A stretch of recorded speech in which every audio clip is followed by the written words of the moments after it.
Buenos días a todos. Como bien dice Norma, hay unas nuevas regulaciones y unas nuevas formas de hacer revisiones por parte de la autoridad. Quisiéramos hacer una breve presentación para esos nuevos conceptos que están rondando en todas las revisiones que está haciendo el SAT y que quisiéramos compartir con ustedes.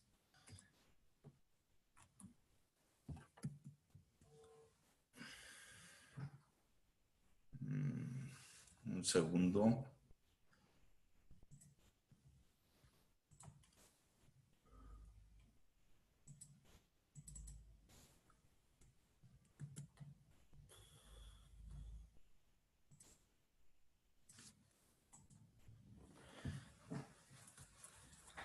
Lo primero que queremos platicar es una nueva regla que se incorporó al Código Fiscal de la Federación a partir del 2020. Esta es una regla que en términos generales le dicen regla general antiabuso. Esta regla es una norma con la que las autoridades fiscales pueden presumir que un acto jurídico carece de razón de negocios. ¿Qué quiere decir esto? Que las autoridades fiscales en sus actos de comprobación, en sus facultades de comprobación, pueden llegar a presumir que algunas de las actividades de la empresa pueden no tener razón de negocio. Y estas normas antiabuso son respuestas a unas prácticas de fraude a la ley o abuso de derecho. ¿Qué quiere decir esto? Que cuando estamos haciendo diversas operaciones dentro de la empresa, pero buscamos a través de algunas figuras jurídicas hacer más de lo que simplemente deberíamos de hacer, también es cuando aplican estas normas. Por ejemplo, existen ya unos países donde ya tienen estas normas antiabuso, entre los cuales están Estados Unidos, Canadá, España, Francia, Alemania, etc.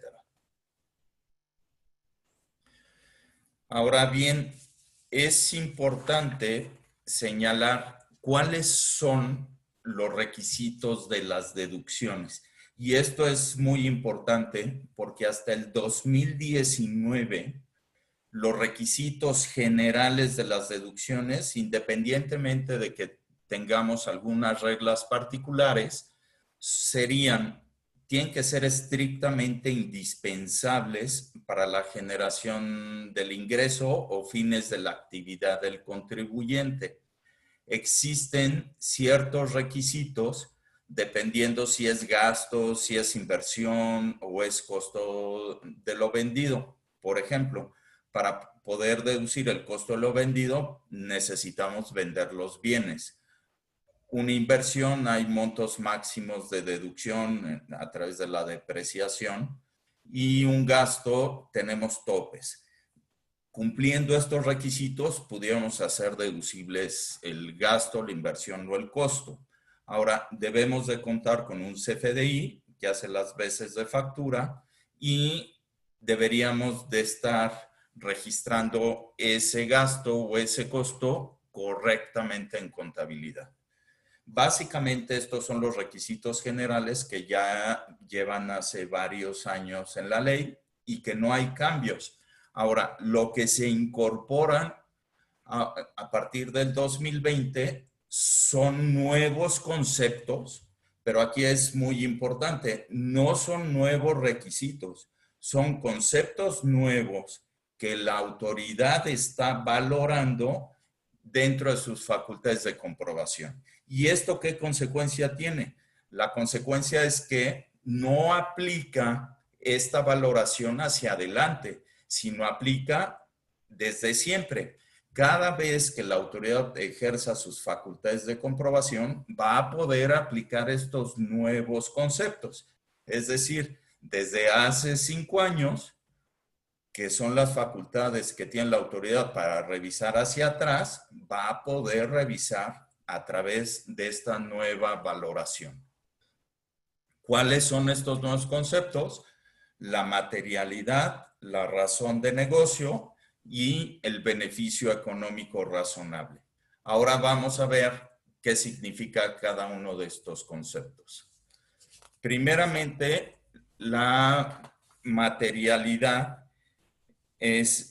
no hay una definición clara, entonces vamos a partir de eso. Y segundo punto, los tribunales han resuelto que la materialidad se acredita de manera casuística.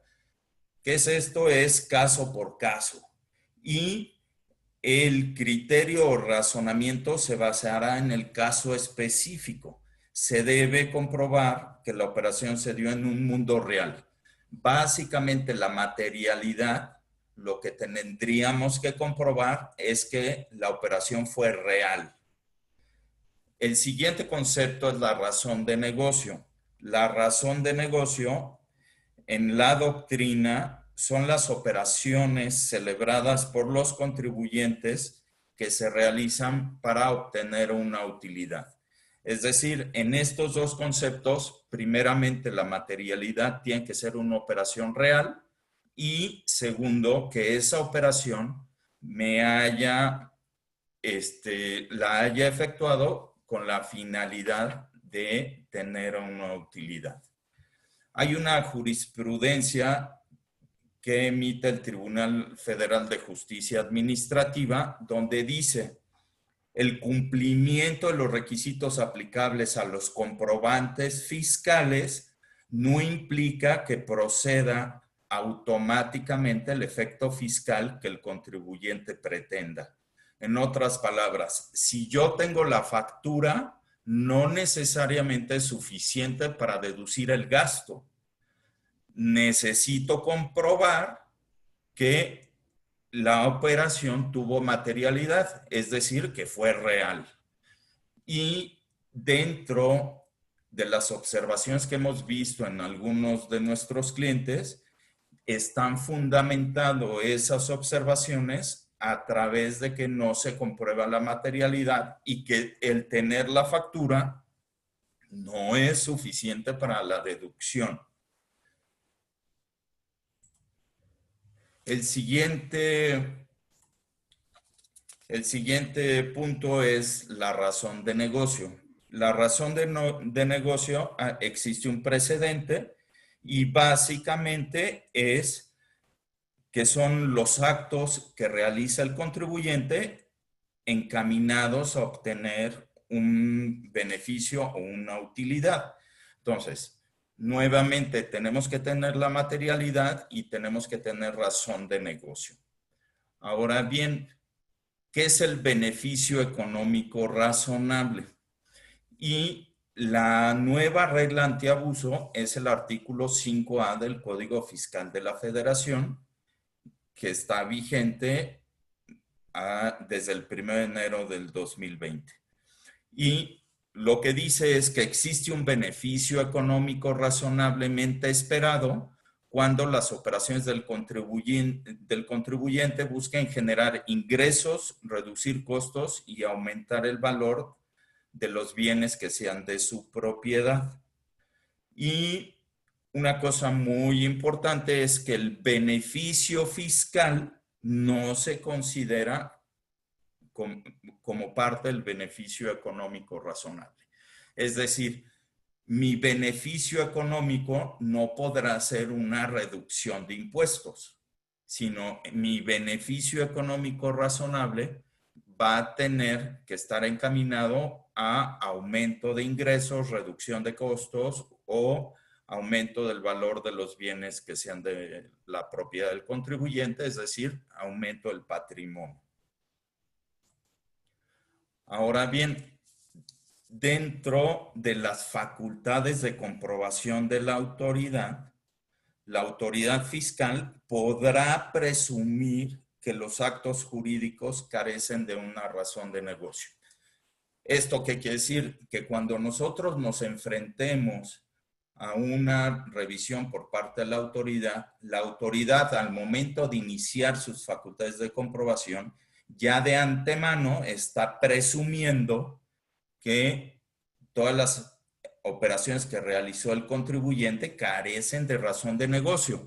Y esto es muy grave porque ya vamos a que la carga de la prueba la tiene el contribuyente. Y la otra es cuando el beneficio fiscal es mayor que el beneficio económico razonable, ahí es donde ya no tenemos una razón de negocio. O que si lo que hicimos lo pudiéramos hacer mucho más simplificado con uno o dos actos jurídicos, entonces ellos también van a presumir que carecemos de una razón de negocio. Les pongo un ejemplo. Por ejemplo, cuando una empresa va a repartir dividendos, hay una serie de consecuencias fiscales y generación de impuestos. Pero si ese reparto de dividendos lo hago a través de un préstamo y luego una cesión de derechos y luego una asunción de deuda y empiezo a encadenar diversos actos jurídicos, la autoridad fiscal va a poder presumir que no hay razón de negocio y que lo pudimos hacer de una forma distinta. Como resumen, para iniciar el debate con mis compañeros, la autoridad fiscal va a poder cuestionar la materialidad, es decir, que es una operación real, la razón de negocio, es decir, que es una operación para generar utilidades, y cuando el beneficio fiscal obtenido es mayor que el beneficio económico razonable, también lo cuestionará. Ahora bien, en la iniciativa del paquete económico para el año 2021, ya hay una propuesta a la autoridad fiscal para informar cuáles son los parámetros de utilidades, deducciones, tasas efectivas que tienen otros contribuyentes del sector económico al que pertenezco y que yo deberé de fluctuar sobre esos márgenes. Esto es a todas luces terrible porque las condiciones económicas de cada una de las empresas, si es una empresa que va iniciando, si es una empresa que ya es madura en el sector, en el mercado, pues pueden ser totalmente distintos. Entonces, estos son los conceptos que tenemos que tener en cuenta y ahorita vamos a platicar con Patti y con Víctor.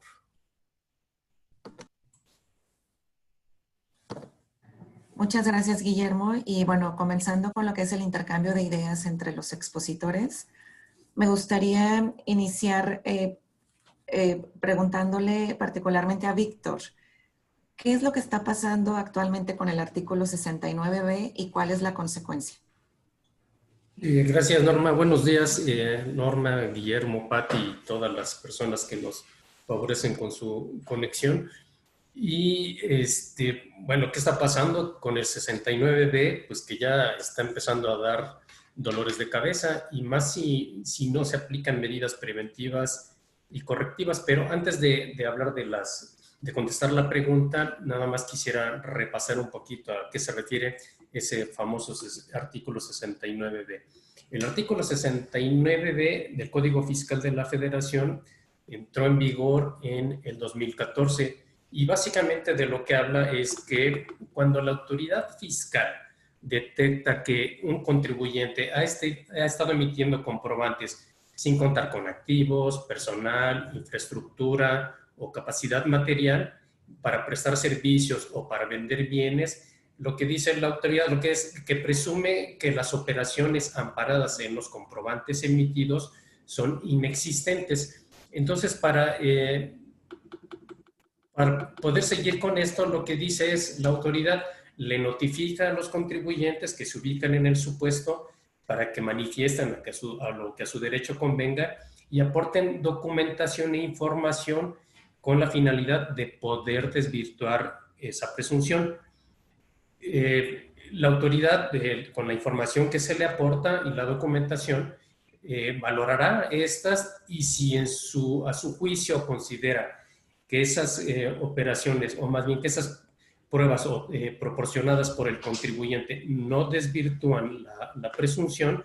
Entonces lo que dice es que estas personas que han emitido comprobantes los publiquen en unas listas que dan a conocer en el diario oficial y en la página del SAT, y que se conocen como listas negras, y lo que dicen es que entonces estas operaciones que estaban amparadas en comprobantes fiscales no son existentes o son inexistentes o son simulados. Entonces, estas personas que están en esos listados también se les conoce como EFOS. Digo aquí nada más como dato. Hoy en día son casi 10,000 contribuyentes que están publicados en esas listas negras. Ahora, ¿qué pasa con los contribuyentes que le dan efectos fiscales a esos comprobantes? Lo que dice la disposición es que el contribuyente cuenta con 30 días a partir de la publicación para acreditar que efectivamente adquirió los bienes o que recibió los servicios, o bien que puedan corregir su situación fiscal. Entonces aquí justo es donde, como dicen por ahí, donde la puerca tuerce el rabo, porque al final lo que debo de entonces es acreditar que las operaciones son reales, ¿no? Ya Guillermo comentaba el concepto de la materialidad, y en un principio pensábamos, a ver, si se trata de un bien tangible, pues la evidencia debería de ser mucho más fácil. ¿Por qué? Porque si yo compro una materia prima, compro inventario, compro un consumible o un accesorio para mi producto, pues normalmente las empresas cuentan con los controles para el manejo de inventarios, tienen los pedidos, tienen las notas de recepción. Entonces esas evidencias pues deberían de ser suficientemente claras. La realidad es que hoy en día no tan fácil se está acreditando, aún y siendo operaciones reales. Guillermo comentaba que lo que pretende la autoridad verificar es que la operación sea real, pero ha habido una serie de complicaciones, y a mí ya me tocó ver también en algún caso que se trataba de una venta de inventario. La autoridad, en el ejercicio de sus facultades, realiza una compulsa y su conclusión es que no se les acreditó la efectiva adquisición de bienes. Entonces, y aún y con todo y que tenían las evidencias, entonces esto ya parece complicarse cada vez más, y comento, eso no fue derivado de un contribuyente que hubiera hecho operaciones con uno de las empresas que facturan operaciones simuladas. Pero, Guillermo, creo que tú tienes un caso más aterrizado en ese sentido. Sí, correcto. Lo que nos está sucediendo es que cuando la autoridad ejerce sus facultades de comprobación y parte de que la operación es simulada, nos está pidiendo mucha información respecto de los controles de inventario, controles de entrada, controles de utilización de esa, en el caso materia prima o material de empaque. Y nos está pidiendo adicionalmente habernos cerciorado que quien nos vendió esa materia prima, material de empaque o cualquier bien, tenga los elementos necesarios para habernos vendido eso, como puede ser el objeto social, puede ser que tenga personal, que tenga la maquinaria para el proceso, y entonces nos estamos enfrentando a unas imposibilidades de comprobación bárbaras, y la autoridad no nos está creyendo, en el sentido de decir, a pesar de que son bienes, no los tienes. Ahora, no quiero ver en el caso de servicios. Sí, creo que aquí es también básico partir del punto que el 69B señala o parte del principio de que las operaciones son inexistentes. Entonces, o sea, las operaciones amparadas por estos documentos son inexistentes. Entonces, desde la perspectiva legal entramos ahí a toda una teoría de inexistencia del acto jurídico. Y entonces, si la autoridad parte de una inexistencia, está en nuestras manos como contribuyentes tener que probar que sí existió esa operación, ¿no? Y volvemos al tema, a lo mejor con tangibles, como son productos, es más factible que con servicios. Ok. Oye, Pati, y digo, derivado de lo que ustedes comentan, ¿debemos pensar en el tema de delincuencia organizada? Pues es un tema que sí hay que considerar. O sea, no se trata de asustar a la audiencia, ni mucho menos, pero también partamos de, como bien en su presentación Guillermo nos explicaba, ¿no? Los requisitos siguen siendo los mismos, aunque tenemos ahora estos nuevos conceptos que tenemos que integrar dentro de pues de nuestra vida contable y jurídica dentro de las empresas. Ahora, estos cambios o estos nuevos conceptos entraron en el 2020. Lo mismo pasa con el tema de delincuencia organizada. Quizás hacia atrás podríamos decir, bueno, no, la autoridad no tendría por qué considerar cualquiera, que ahorita les explico un poco más de la delincuencia organizada, pero hacia adelante un poco el llamado es, pues bajo advertencia no hay engaño, ¿no? Entonces, pues 2020 se vuelve un año bien importante también en ese sentido.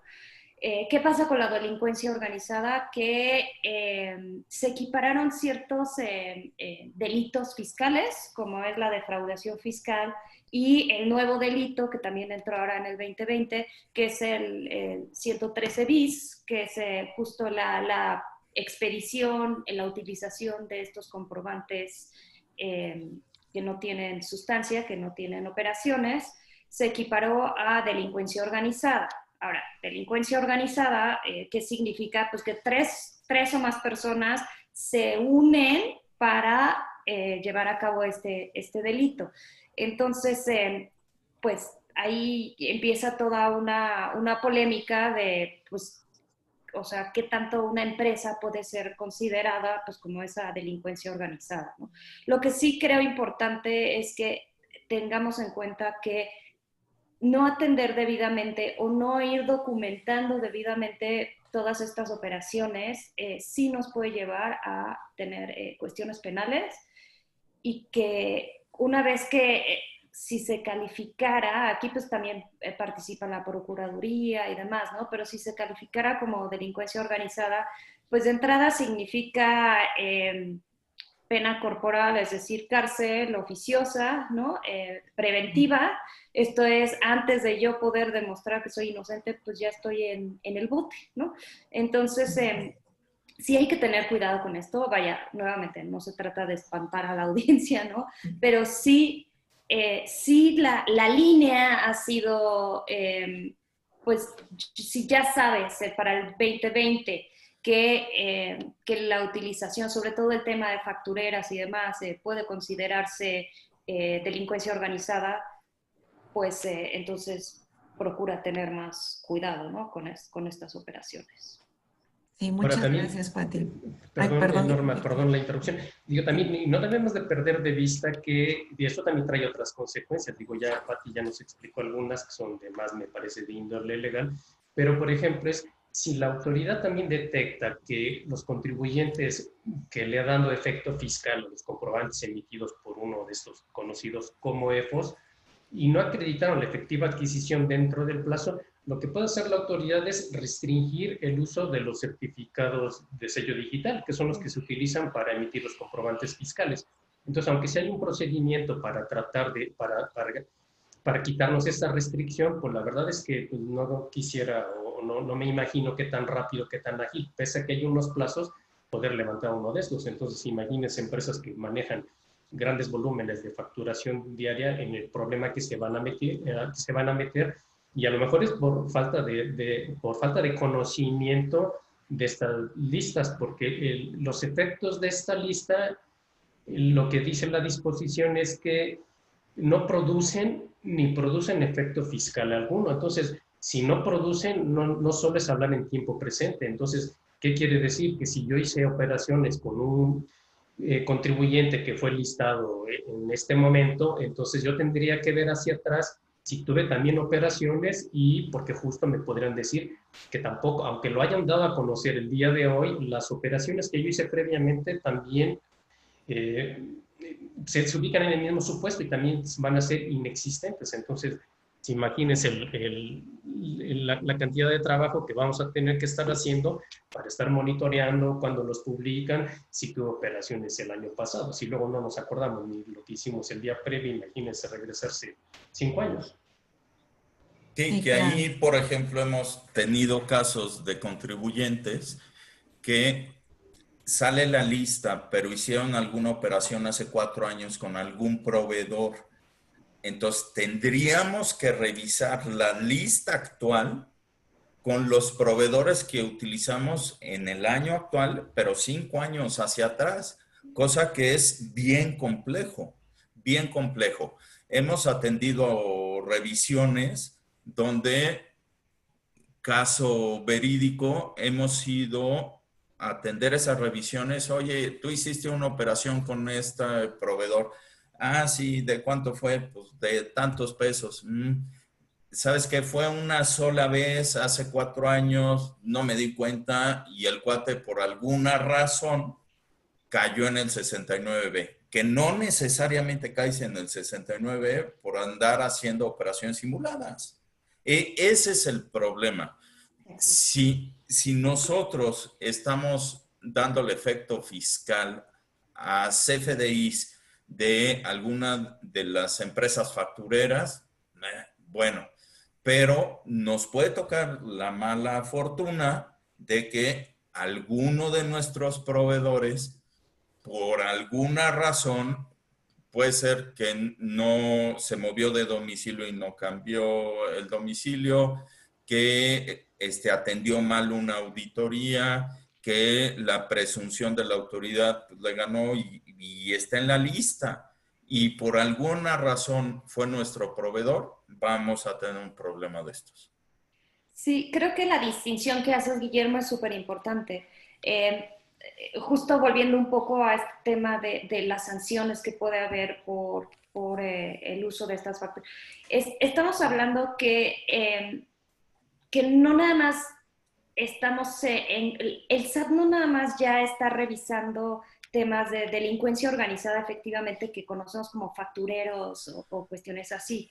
Aquí el tema es que las revisiones están parejo de quizá yo si en el mes tengo miles de facturas y como decía Víctor, tenemos 10,000 empresas listadas en el 69B, prácticamente a una empresa de tamaño mediano pues le va a ser un poco difícil estar siguiendo o revisando efectivamente que todas sus facturas no estén listadas, ¿no?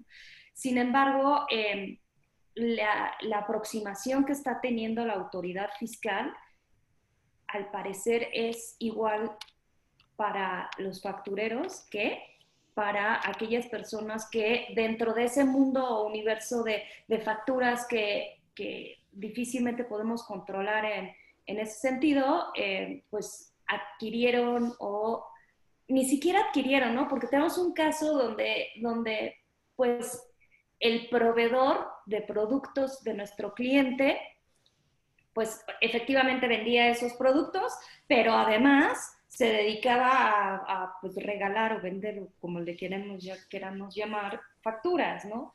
Entonces, yo que adquiero esos productos, ¿cómo voy a saber de las actividades secundarias o accesorias de ese proveedor, ¿no? Entonces, aquí sí hay que tener mucho cuidado de sí revisar, pues también ejercicios atrás, ¿no? Que no caigamos en estos supuestos. Sí, y la complicación es justo lo que ya comentaban. Yo lo contrato hoy, pero pues yo no sé si mañana, pasado mañana le dio por portarse mal y entonces pues ya busco algún nuevo nicho de negocios, aunque sea ilegal, pero pues entonces al final pues ya me va a salpicar porque las operaciones ya como comentaban, no nada más son las que son a partir de tiempo presente, también me tengo que ir hacia atrás y entonces todas las operaciones que haya hecho con él, y aquí no van a distinguir, bueno, cuando tú hiciste la operación, a lo mejor no simulaba operaciones, pero ahorita sí, entonces es un poco complicado, digo, la regla, la disposición ahí está, pero pues la verdad es que sí puede dar bastantes dolores de cabeza. Ok. Oye, Víctor, y digo, otra pregunta, aun cuando mis operaciones son reales y tengan razón de negocios, ¿podrían determinarme un crédito fiscal? Pues mira, en principio no deberían, o sea, no deberían si la operación es real, tiene materialidad, tiene una razón de negocios, cumple con todo lo que ya nos explicaba Guillermo, no deberían de determinarle un crédito fiscal. Pero lo que hemos visto, y también es parte de las facultades de la autoridad, si te está revisando porque tuviste operaciones, ejerce sus facultades y detecta que tuviste operaciones y no acreditaste la efectiva adquisición de bienes o la efectiva recepción o percepción del servicio, entonces pues, tiene todos los argumentos para determinarte un crédito fiscal. Más allá de que nosotros tengamos elementos, evidencias que para nosotros resulten claras, pues al final estamos un poco en sus manos. Si estas personas, los funcionarios, dicen, sabes que no me las has acreditado debidamente, pues aunque no debería, pues también me podrían cuestionar la materialidad en la operación y como consecuencia determinar un crédito fiscal. Y si también hablamos de la razón de negocios, aquí un poquito el procedimiento es que pues antes de que emitan un acta final, entonces la autoridad tiene que decirle al contribuyente que está siendo auditado o revisado, decirle qué es lo que han encontrado. Y este funcionario que hace la revisión tiene que someter su dictamen a un órgano colegiado y que es el que va a decir si aprueban o no aprueban esa conclusión. Aquí el tema que a mí me preocuparía un poquitito, que ese órgano colegiado está integrado por funcionarios del SAT y de la Secretaría de Hacienda y Crédito Público. Entonces aquí yo no descartaría que sea excesivo las conclusiones en ese sentido, es decir, no hay razón de negocios y no perder de vista que ahorita, bueno, ya el gobierno federal, las autoridades fiscales parten de la base de que todos los contribuyentes son evasores. Entonces, al final, y lo que ya se espera, que para el próximo año, al no haber una reforma fiscal como tal, y aparte que el año próximo hay elecciones, entonces no era buen momento para hacer una reforma.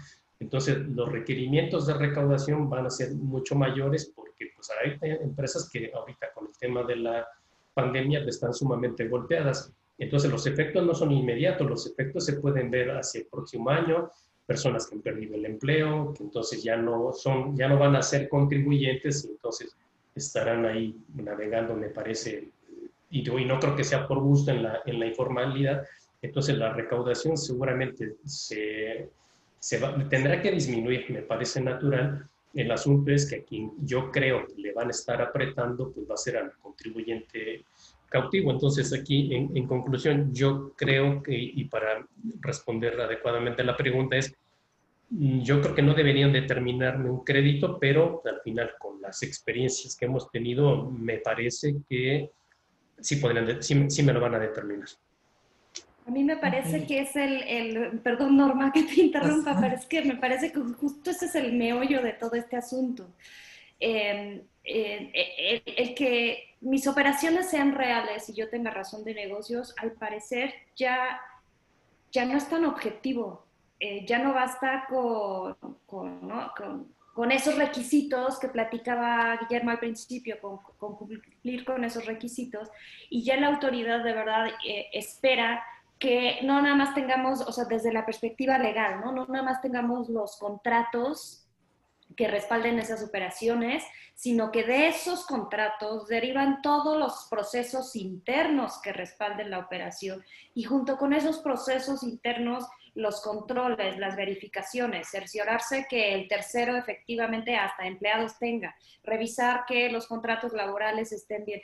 Es una serie de documentos a lo que al parecer se llama materialidad, ¿no? En el mundo fiscal, que justamente es donde entra esa subjetividad de la autoridad como para decir, bueno, ya presenté los contratos, ya presenté mis procesos internos, ya presenté la firma de todos los empleados y la firma del que recibe en bodega, y la autoridad aún así puede determinar es que no existe. Ok. Oye, Pati, ¿y cuál sería en este caso la responsabilidad del representante legal y los accionistas en caso de que se determinara un crédito fiscal? Bueno, el Código Fiscal, en el artículo 26, claramente señala, ¿no? Que son responsables solidarios hasta por el monto de pues en el caso de los accionistas, pues de su participación en el capital. Ahora, aquí lo que está sucediendo, lo que estamos viendo es que en paralelo a las revisiones de las empresas, de personas morales, quizá todavía podamos contar con ese velo corporativo que protege, que nos protege como accionistas ante la responsabilidad solidaria, pero se ha visto que lo que hacen es en paralelo, pues empezar a una revisión a personas físicas, quizá discrepancia fiscal, ¿no? En paralelo a la revisión de las empresas, ¿no? Entonces, aunque está acotada la responsabilidad solidaria, pues la autoridad en realidad inicia facultades a personas físicas directamente. Sí, gracias, Pati. Guillermo, y con base en lo que mencionan Pati y Víctor, ¿por qué motivos crees que la autoridad podría iniciar sus facultades de comprobación a una empresa y en caso de ocurrir, qué se debe hacer? A ver, lo que es evidente es que la autoridad fiscal cada día tiene más herramientas para detectar algunas operaciones de los contribuyentes. La experiencia que hemos tenido aquí en el despacho es que puede haber revisiones fiscales desde la falta de una presentación de una declaración en tiempo, puede llegar una invitación y puede trascender a una revisión de estas características. Otra cosa que hemos visto es que a través de notificaciones del buzón tributario no atendidas correctamente, también me están llegando notificaciones o inclusive abriendo facultades de comprobación de la autoridad. Y otros casos que nos ha llegado es que cuando un contribuyente es listado en el 69B, analizan ese contribuyente cuáles fueron las facturas que emitió y quién le dio efecto fiscal a esas CFDIs.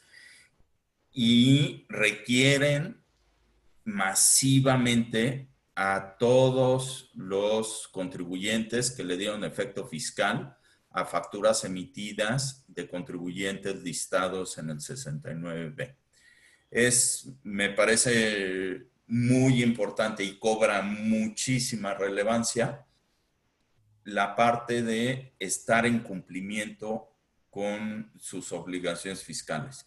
Cumplimiento en tiempo y cumplimiento en montos y cumplimiento en forma. ¿Qué quiere decir eso? Que la autoridad fiscal ya tiene las herramientas y elementos para iniciar sus facultades de comprobación. Ok. Y en este caso, ¿cómo debería de contestar los oficios del SAT? ¿Y cómo debo manejarme con las autoridades? O sea, para poderme acercar a ellos y dar respuesta a lo que ellos requieran. Es súper importante esa pregunta porque están las leyendas urbanas de que si me llega una carta de invitación, bueno, pues no es un requerimiento, entonces pues que es invitación y parece que podemos ir o no ir a la fiesta, cosa que no es así. Una carta de invitación hay que tomarla con seriedad, una. La otra leyenda urbana es, oye, es que Hacienda sale a pescar y de las 10,000 cartas invitación, pues va a haber 5,000 que sí vayan, pero pues yo me quedo ahí medio escondidón. Eso no pasa. Eso no pasa. Okay. Yo he visto cartas invitación que no se les da atención y que luego tenemos auditorías, revisiones, visitas domiciliarias o de gabinete abiertas por una falta de atención a una carta de invitación.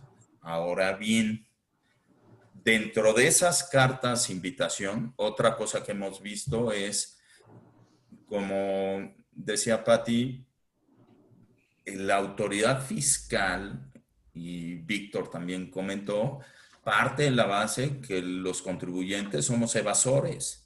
Entonces, si hay una buena intención de acercamiento con la autoridad y de atención de esas cartas de invitación, me parece que tenemos mucho mayores elementos de salir adelante y no tener un problema de una auditoría, una visita domiciliaria directa, que si no lo hacemos.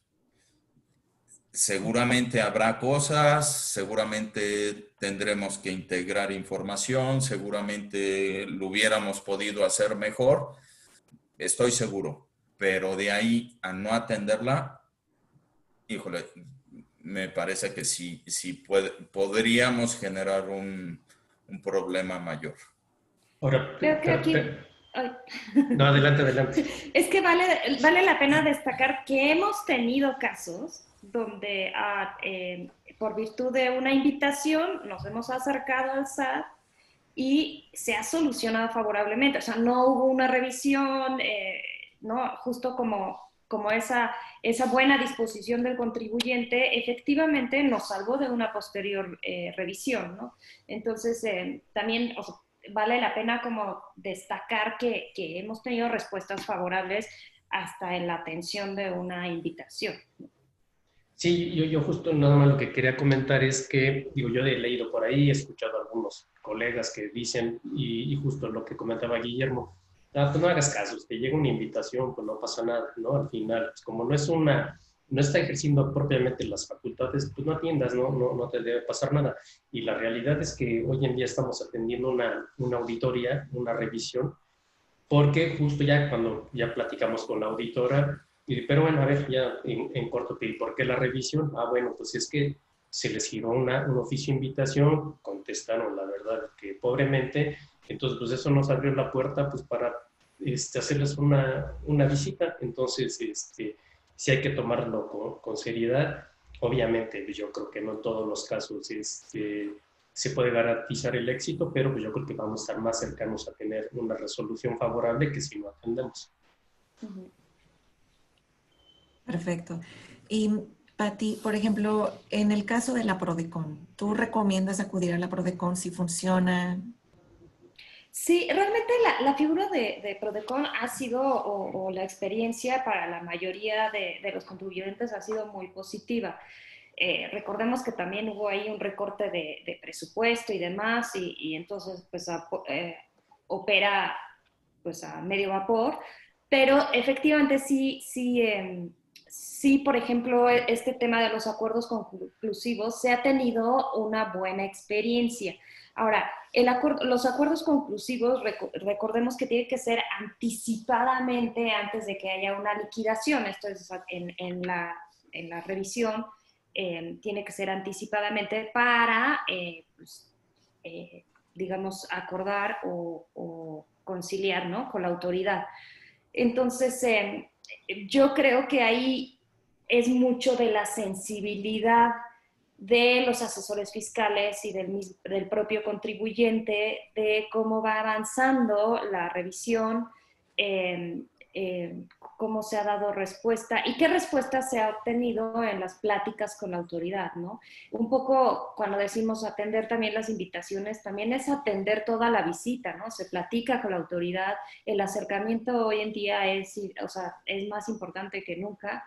Y ahí ver con esa sensibilidad y si se considera necesario, porque no se está llegando a algún acuerdo con la autoridad, justamente en la presentación de cantidad de pruebas impresionantes que se tienen que documentar, pues sí, creo que la Prodecon puede ser una vía importante y a considerarse por los contribuyentes. Ahora, yo quiero aclarar, en la iniciativa de reforma para el 2021 están limitando las facultades de Prodecon respecto de operaciones simuladas o del 69B. ¿Esto qué quiere decir? Que si tenemos este tipo de revisiones, ya vamos a tener una limitante para acudir a Prodecon. Si esto pasa, por supuesto.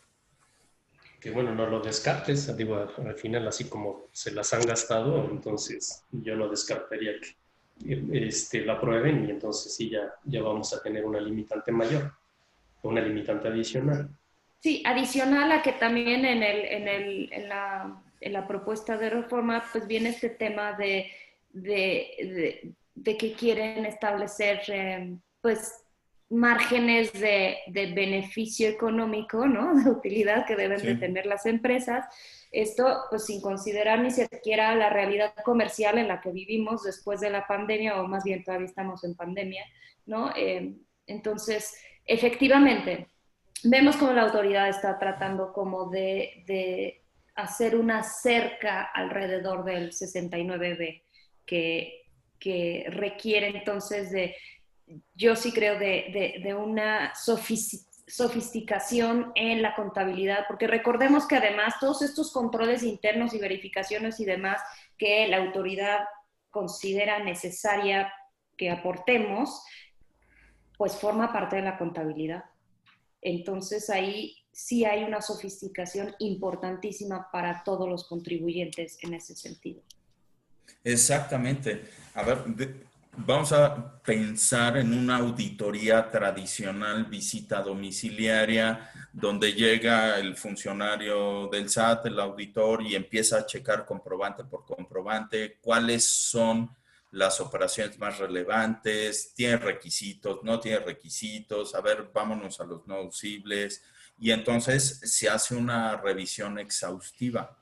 Pero ahora lo que estamos viendo es que de un plumazo me echan para atrás operaciones que tengo, pues todas mis compras o toda mi nómina o los rubros relevantes de mi operación y me los echan abajo de un plumazo.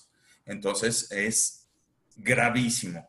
Y la carga de la prueba es del contribuyente y va en contracorriente diciendo, oye, mira, yo vendo este producto, compré este producto, tengo un margen de utilidad de X y lo vendo. Ok, ahora compruébame que recibiste el producto. No, mira, tan lo recibí que lo vendí. No me estás entendiendo. Compruébame que lo recibiste. A ver, ¿cuáles son tus controles en tus inventarios? ¿Cómo lo empacas? ¿Cómo lo distribuyes? A ver, ¿quién te lo vendió? Y si podía vender ese producto. Y entonces, oye, si no lo hubiera comprado, no hubiera vendido y no hubiera tenido ingresos. Pero si no compruebo todas esas formalidades y todas esas actividades que hago en mi proceso de compra, de verificación del proveedor, es no deducible y no le dan efecto fiscal. Y el efecto fiscal tiene un doble efecto. Es el efecto en impuestos sobre la renta y el impuesto en IVA. Entonces, me salen unas cuentas impagables. Sí, aparte lo que tú dices, y solo lo están centrando en la parte de la deducción y dejan de lado completamente la parte del ingreso. Como tú bien decías, bueno, entonces, a ver, si dices que no compré o no acredité la efectiva adquisición, entonces, ¿por qué no me preguntas o por qué no me cuestionas los que vendí? Entonces, si no hay operación, es inexistente, entonces también la venta es inexistente, ¿no? Pero, bueno, no lo están aterrizando así y solo se están centrando en cuestionar la deducción. Así Sí. es. Y creo que por eso hoy en día el aspecto preventivo para todos nosotros, y me refiero a todos nosotros, inclusive nosotros como despacho, o sea, es indispensable. Ya no podemos reaccionar ante visitas domiciliarias, ya no podemos reaccionar. Necesitamos incorporar desde ahora mismo un régimen preventivo en las empresas para poder atender. Además, recordemos que, ¿no? O sea, las invitaciones que tenemos 15 días para presentar una cantidad de información que si no la tenemos preparada 15 días no nos van a alcanzar nunca en la vida, ¿no? Entonces, sí, pensaría yo en consejo indispensable, prevención. Sí, siempre será mejor, o sea, siempre será mejor porque como tú dices, con el lapso tan corto que tenemos como para poder entregar evidencias, pues no nos va a alcanzar. Entonces sí, hay que prevenir y tratar de estar más, lo más robustos en cuanto a las evidencias, si nos llegan a tocar, nos llega a tocar la puerta de la autoridad, pues estar relativamente preparados o lo más preparados que se pueda, ¿no? Y si tengo que interponer algún medio de defensa, pues también tener las evidencias, ¿no? Y no tener que construirlas sobre la marcha porque lo que llega a pasar es que el tiempo no te alcanza. Exacto. Gracias. Miren, aquí tengo una pregunta por parte de la audiencia. Adrián González pregunta que si recomiendan atender las invitaciones que envía la autoridad para aclarar diferencias entre las cifras que tienen contra las cifras reportadas por el contribuyente, tomando en cuenta que estas invitaciones carecen de formalidad. Ya mencionaron algo al respecto, pero bueno, valdría la pena precisar la pregunta que tiene Adrián González. Sí, desde mi punto de vista, en todos los casos hay que analizarlas con toda propiedad y desde mi punto de vista atenderlas. ¿Qué nos ha pasado cuando hemos ido a atenderlas? Así, verídico. Yo he ido a atender de algún cliente y lo que me han dicho, oye, nada más te queríamos ver, sí, sí está. La cita duró 1 minuto y ya me dieron palomazo. Otra es, oye, yo tengo estos ingresos y tú tienes estos otros ingresos, quiero ver. No, pues yo los tengo amarrados. Ah, es que tú cancelaste CFDIs. Ah, pues sí, los cancelé y entonces, pero no los tomó el sistema del SAT. Ah, ok, se aclaró y vámonos. O sea, no todas las invitaciones acaban mal. Es más, yo lo que diría es, hay que ir a atenderlas, hay que dar la cara y se van a evitar muchos problemas. Y fíjate, y justo de lo que nos hemos encontrado cuando nos han pedido algún apoyo para atender la invitación, pues sí te dice, oye, a ver, ve las diferencias entre tu CFDI y tus ingresos mensuales y tus ingresos anuales. Y entonces se han hecho las revisiones y algunas de las cosas que se han detectado es que por alguna razón una factura emitida el día tal, tal hora, tal cliente por este importe, se duplica. O sea, en el mismo segundo se emitió una factura por el mismo monto al mismo cliente. Entonces, eso también sirve de herramienta como para verificar ese tipo de cosas, porque las empresas no tienen en el radar que una factura se me pueda timbrar 2 veces, pero llega a pasar. Entonces, pues al final sí hay que atenderlas y hay que ver exactamente dónde estamos parados, ¿no? En el mejor de los casos puede ser eso, pero pues qué tal que sí nos llevamos por ahí alguna sorpresa y pues sí, más vale la pena sí remediar. Ok, muchas gracias. Y bueno, aquí tenemos otro comentario. Miguel Ruiz nos comenta que hoy en día un contribuyente del 69B, aún no definitivo, la autoridad está invitando a todos los clientes de este contribuyente a corregir su situación fiscal. ¿Es correcto esto o el contribuyente debe estar como definitivo? Gracias. Tendría que estar definitivo. Lo que dice el 69B es una vez que ya ha sido publicado en la lista negra, la famosa lista negra, entonces sí, ahora sí corre el plazo del contribuyente que le dio efecto para acreditar que efectivamente, digo, no sé en el caso que nos preguntan si fue adquisición de bienes o fue la contratación de algún servicio, pero debe de ser a partir de la fecha en que está publicado en definitiva. Exactamente. Y recordemos que a partir de esa fecha tenemos 30 días para desvirtuar. Ahora, vamos a pensar que la autoridad está haciendo una invitación para valorar si ese contribuyente que está como presunto va a quedar como definitivo. Yo diría sí valdría la pena analizar esa invitación para ver si de una vez desvirtuamos lo que a nuestro derecho corresponda. Perdón, Pati.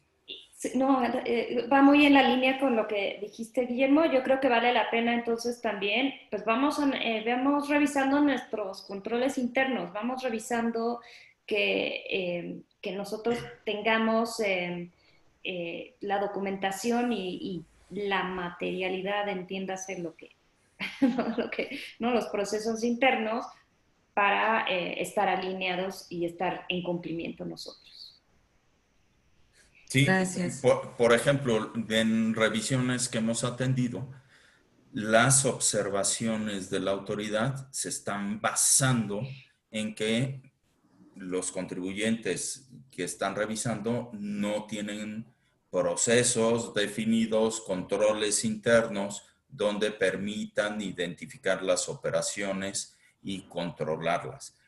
y están fundamentando en gran parte la falta de materialidad a través de la falta de procesos.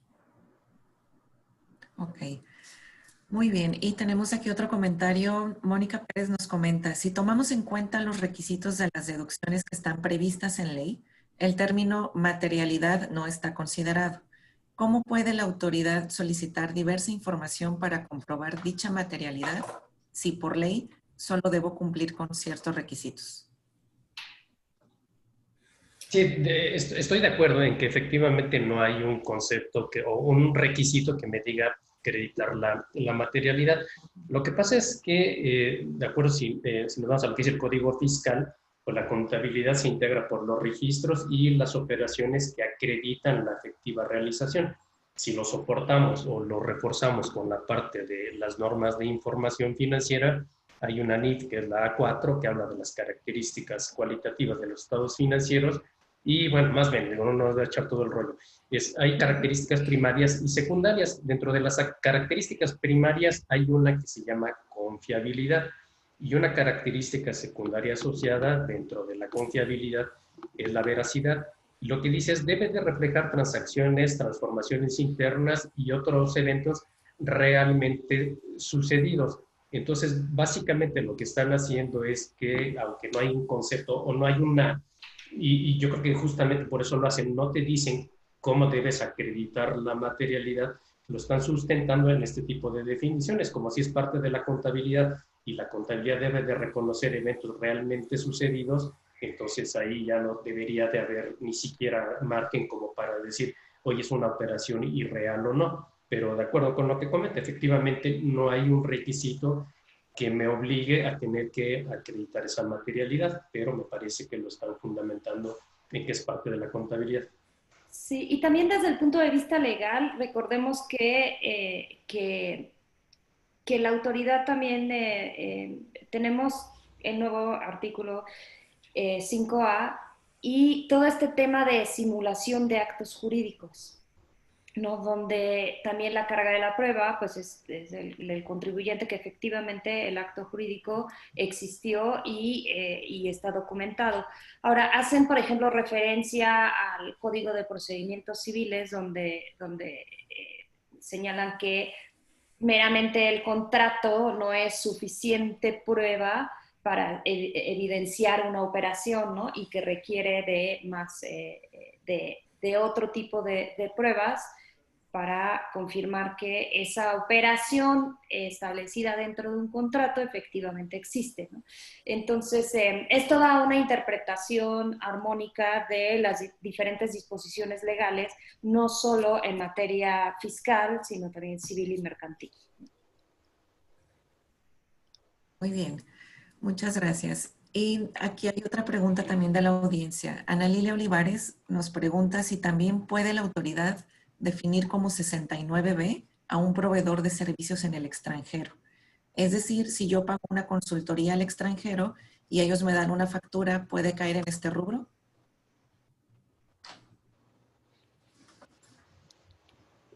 No, me parece que no, porque ahí en principio tendría que la autoridad decir que si la empresa que emite el comprobante tiene los activos, los recursos para poder prestar el servicio. Entonces eso ya no estaría dentro de su campo de acción. Pero al final, digo, no por el 69B, pero en algún otro tipo de revisión probablemente sí pueda cuestionar la materialidad, pero por 69B mi opinión es que no. Perfecto. Y un último comentario de Adrián González.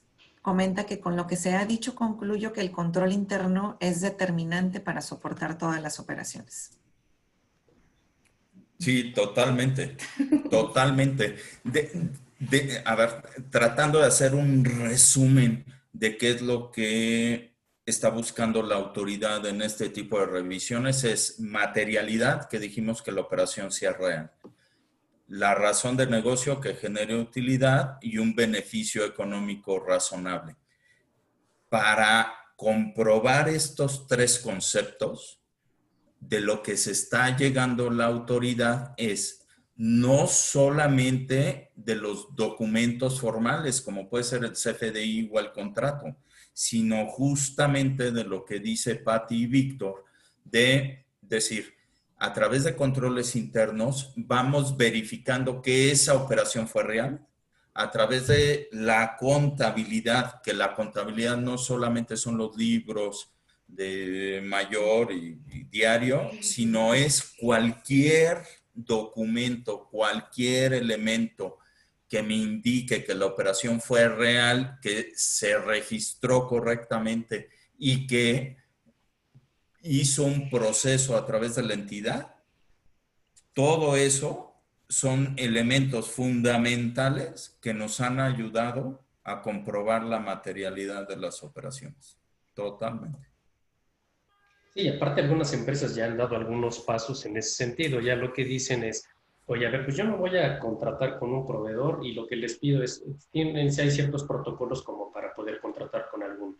Les piden la opinión positiva de cumplimiento, que bueno, tampoco les garantiza nada, pero sí deberían en ese sentido tratar de reforzar con quién van a contratar. Te digo, así más o menos como lo hace el gobierno, oye, no puedes contratar con empresas, con contribuyentes que tengan créditos, ¿no? Entonces ahí, pues básicamente sí habrá que ser un poco más estrictos, me parece, en cuanto a los requisitos que debe tener el proveedor al que pienses contratar.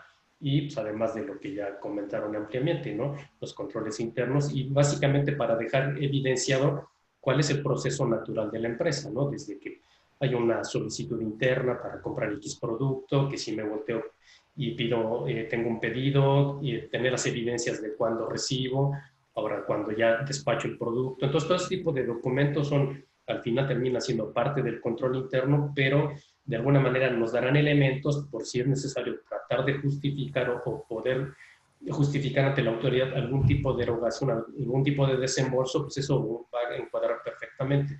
Entonces sí es primordial reforzar esos controles.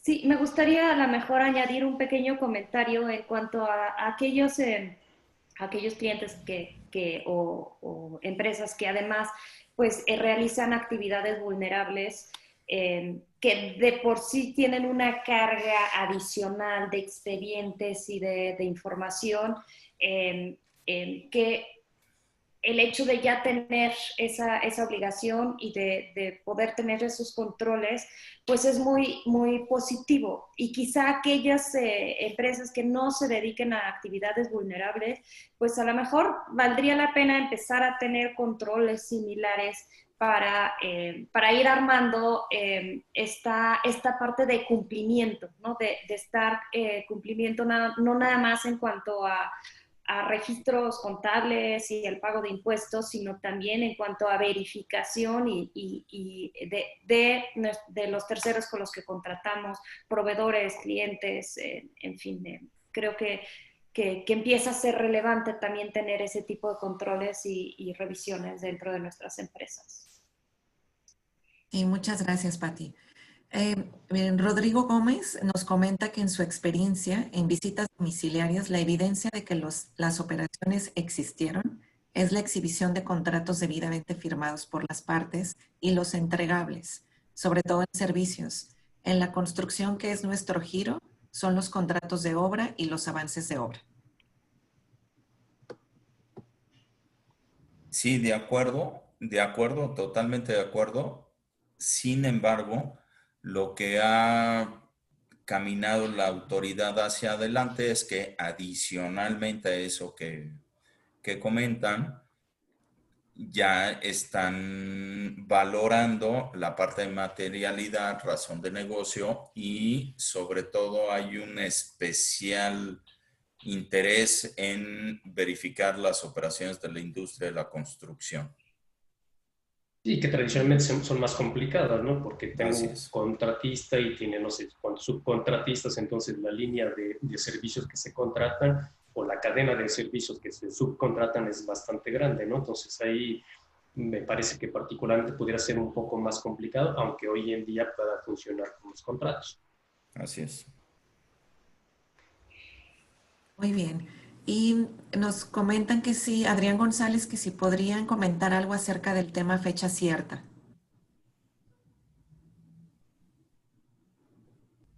fecha cierta, digo, no. Sí, bueno, ahí el tema es no sé, el SAT tiene el criterio que para que las operaciones tengan fecha cierta tienen que estar protocolizadas o, bueno, otorgadas ante el notario público o corredor público.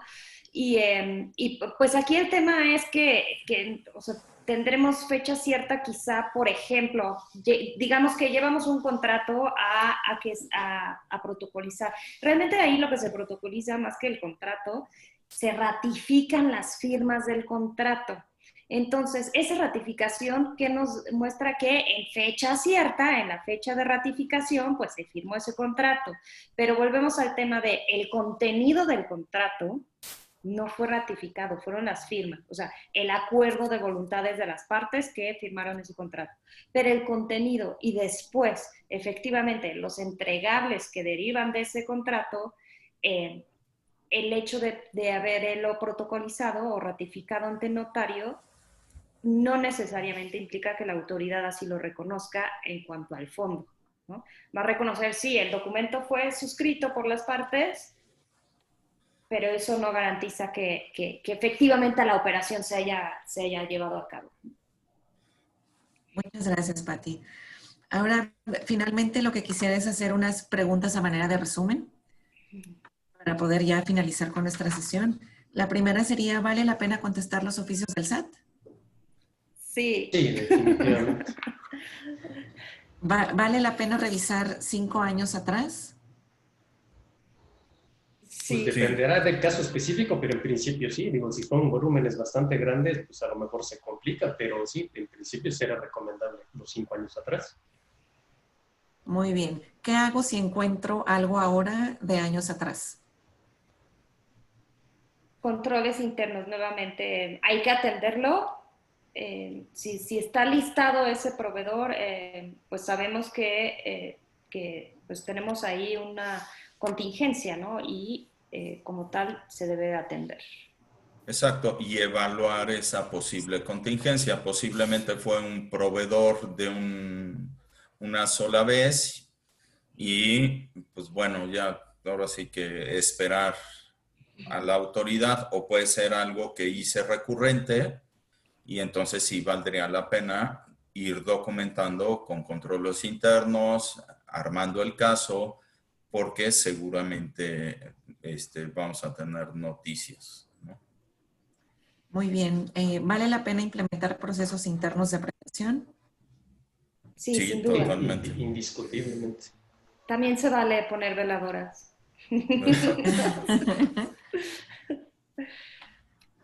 Muy bien. ¿Y si tuve operación hace 3 años con alguien listado, el día de hoy, qué hago? Digo, algo mencionaron ahorita, pero valdría la pena enfatizar en eso. Sí, sí, vamos a pensar, si se listó el día de hoy y reviso y me doy cuenta que tuve una operación hace 3 años, tenemos 30 días para desvirtuar esa presunción de la autoridad. Entonces, la pregunta es, oye, ¿en esos 30 días vale la pena atenderlo? Sí, totalmente. Totalmente, porque la autoridad lo ve con otros ojos. Ahora, no lo hice en esos 30 días. ¿Valdría la pena hacerlo? Otra vez hay que ver caso por caso, hay que valorarlo. Hay un criterio de PRODECON que dice que no solamente tengo los 30 días, pero no me gustaría llegar a una revisión por parte de la autoridad con una omisión de haber alzado la mano.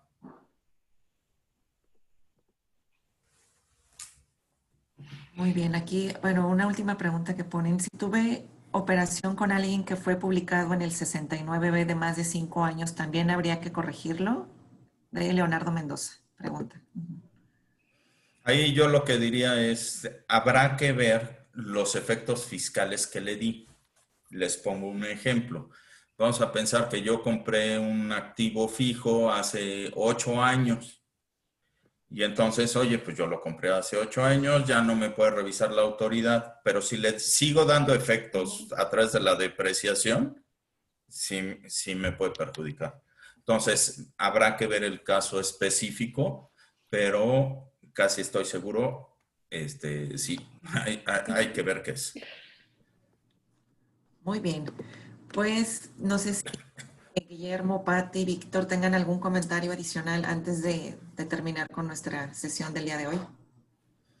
Pues Yo yo nada más, solamente, perdón. adelante, Vic. Sí, pues yo nada más, ya como decía Patti, no es dar miedo, pero sí hay que tomar precauciones. Entonces, en la medida que estemos más cubiertos, creo que el resultado podrá ser más cercano a lo que se pretende o a lo que se espera.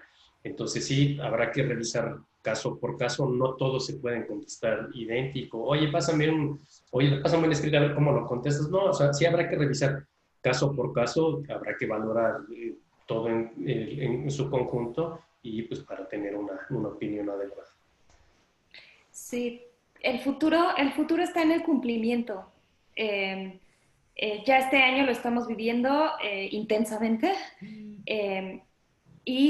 pues las reformas que se han propuesto claramente indican que hacia adelante necesitamos asegurarnos de un cumplimiento mucho más robusto y digamos, bien planteado en nuestras empresas. Así es, y yo solamente agradecer a todos. Vale la pena tomar acción, hacer, digamos, un examen de conciencia para ver si podemos hacer algo anticipadamente a que llegue la autoridad y pues estamos a sus órdenes para lo que les podamos ayudar. Muy bien, pues muchas gracias a nuestros expositores y también gracias a toda la audiencia por su participación en este tercer webinar.